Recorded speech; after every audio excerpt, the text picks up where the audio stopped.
Hello सबलाई नमस्कार। म सुनिल लामाको तर्फबाट भर्खरै समाचार प्राप्त अनुसार चाहिँ हाम्रो जुन गृहमन्त्रीजी हुनुहुन्थ्यो सोनु गुरुङजी उहाँले चाहिँ राजीनामा दिनुभएको छ आफ्नो नैतिकताको चाहिँ आधारमा चाहिँ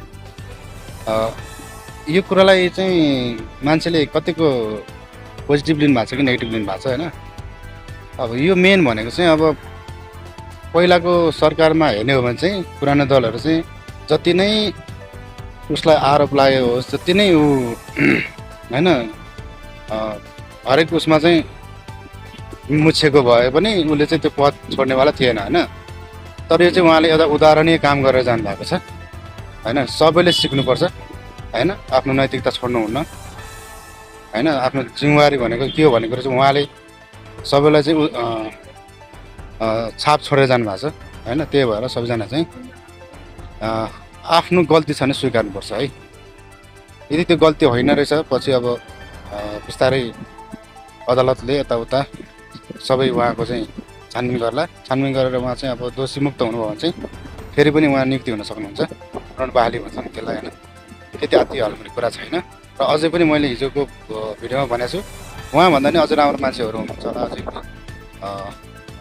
गृहमन्त्री हुनको लागि चाहिँ। हेर्दै जाऊँ अब के हुन्छ। मेन कुरो चाहिँ अब यस्तो यस्तो सानसानो केसमा चाहिँ अरू मन्त्रीले चाहिँ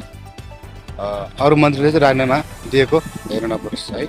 त्यही भन्नलाई मैले सानो एउटा भिडियो बनाएको र उहाँलाई चाहिँ अब छिट्टै अब क्लिन चिट मिलोस् होइन, राम्रोसँग उहाँको चाहिँ होस्।